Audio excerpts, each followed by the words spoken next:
Industri otomotif global sedang mengalami pergeseran besar. Kalau dulu mobil hybrid identik dengan pabrikan Jepang seperti Toyota atau Honda, kini pabrikan asal China mulai mengambil peran yang jauh lebih serius. Bukan hanya soal harga yang lebih murah, tapi juga teknologi yang semakin matang, efisiensi bahan bakar yang ekstrim, hingga fitur yang sebelumnya hanya ada di mobil premium.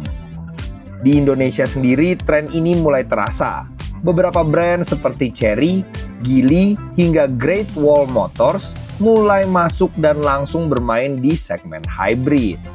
Pertanyaannya, seberapa canggih mobil hybrid buatan Cina saat ini? Dan model mana saja yang paling dilirik di tahun 2026? Kita mulai dari salah satu pemain yang sudah cukup dikenal di Indonesia, yaitu Chery melalui model Tiggo 8 CSH. SUV 7-seater ini menjadi salah satu wajah utama teknologi hybrid Chery yang diberi nama Chery Super Hybrid atau CSH. Secara konsep, sistem ini menggabungkan mesin bensin dengan motor listrik, namun dengan pendekatan yang lebih condong ke listrik.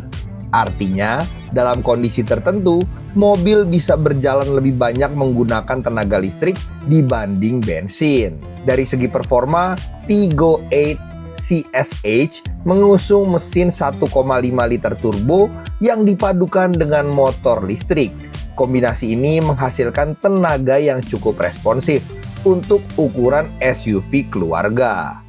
Namun, yang paling menarik justru ada di efisiensinya. Konsumsi bahan bakarnya diklaim bisa mencapai sekitar 20 km per liter dengan total jarak tempuh gabungan yang bisa menembus 1000 km. Untuk penggunaan di dalam kota, mobil ini juga mampu berjalan dalam mode listrik murni dalam jarak tertentu, membuat konsumsi bensin bisa ditekan secara signifikan. Dari sisi fitur, Tiggo 8 CSH sudah dilengkapi berbagai teknologi modern, mulai dari ADAS, panoramic sunroof, hingga layar infotainment besar yang menjadi standar mobil modern saat ini. Dengan kombinasi kapasitas 7 penumpang, efisiensi tinggi, dan harga yang relatif kompetitif, mobil seharga 500 jutaan ini bisa menjadi salah satu entry point paling realistis bagi konsumen Indonesia yang ingin beralih ke hybrid.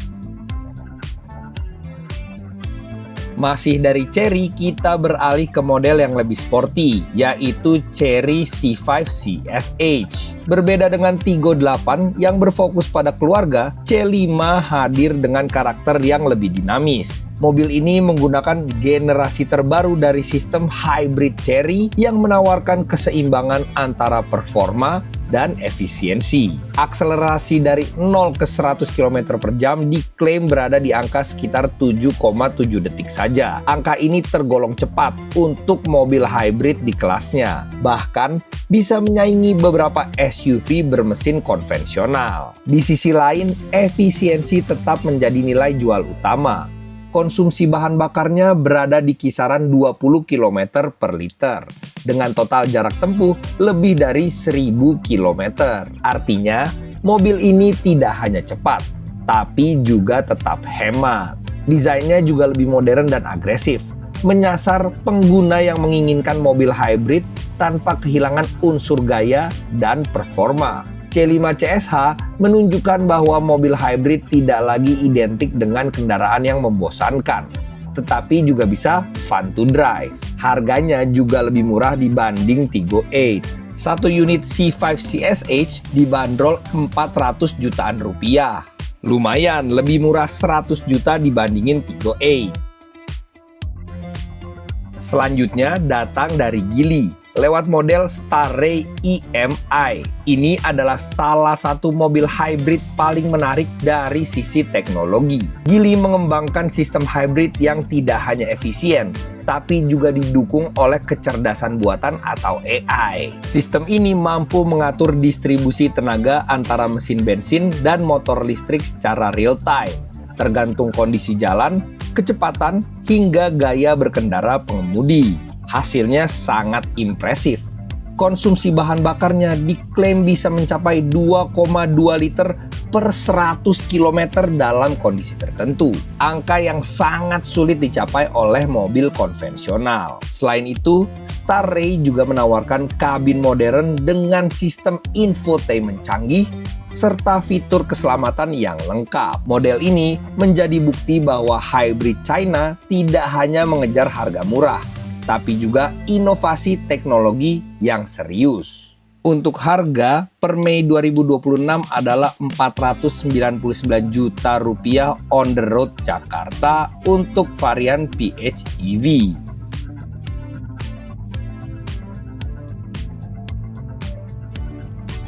Berikutnya adalah Great Wall Motors atau GWM melalui brand Haval dengan model H6 HEV. Berbeda dengan beberapa model sebelumnya yang masih tergolong baru, Haval H6 sudah lebih dulu hadir di berbagai pasar global. Artinya, mobil ini bisa dibilang salah satu hybrid China yang paling matang. Dari sisi mesin, H6 HEV menggabungkan mesin 1,5 liter turbo dengan motor listrik yang menghasilkan tenaga gabungan sekitar 240 horsepower. Performa ini cukup untuk memberikan pengalaman berkendara yang responsif tanpa mengorbankan efisiensi. Yang menarik, karakter berkendara mobil ini terasa lebih familiar, bahkan sering dibandingkan dengan mobil hybrid Jepang. Hal ini membuat Haval H6 menjadi pilihan yang aman bagi konsumen yang ingin mencoba mobil China, tapi tetap menginginkan rasa berkendara yang sudah dikenal. Fitur keselamatan dan kenyamanan juga lengkap, menjadikannya salah satu paket paling seimbang di kelasnya. Untuk harga, satu unit H6 HEV dibanderol 600 jutaan rupiah on the road Jakarta.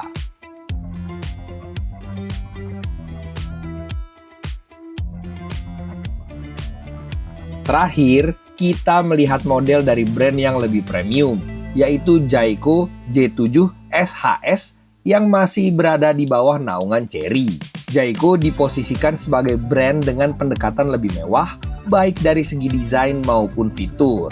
J7 SHS hadir dengan tampilan yang terinspirasi dari SUV Eropa, dengan garis desain tegas dan kesan elegan. Namun yang paling penting tentu ada di sistem hybridnya, yaitu Super Hybrid System. Mobil ini dirancang untuk memberikan kenyamanan maksimal dengan kabin yang lebih senyap, suspensi yang empuk, dan fitur teknologi yang lebih lengkap. Segmen yang dituju jelas, pengguna yang ingin naik kelas dari SUV biasa ke sesuatu yang lebih premium, tetapi dengan harga yang masih kompetitif, yaitu di angka 500 juta rupiah. Dengan kata lain, ini adalah representasi bagaimana brand China mulai masuk ke segmen atas, bukan hanya bermain di kelas entry level. Dari 5 model tadi, terlihat jelas bahwa mobil hybrid buatan China sudah mengalami lompatan besar. Mereka tidak lagi sekedar menawarkan harga murah, tapi juga membawa teknologi baru, efisiensi tinggi, dan fitur yang semakin lengkap. Bahkan dalam beberapa aspek, seperti jarak tempuh dan konsumsi bahan bakar, mereka sudah mulai melampaui standar yang selama ini dipegang oleh pabrikan Jepang. Pertanyaannya sekarang bukan lagi apakah mobil Cina layak dibeli, tapi lebih ke mana yang paling sesuai dengan kebutuhan kita. Kalau kamu lebih pilih hybrid Jepang atau mulai tertarik dengan hybrid China? Tulis pendapat kamu di kolom komentar. Dan jangan lupa untuk update berita otomotif terbaru lainnya, kunjungi netralnews.com.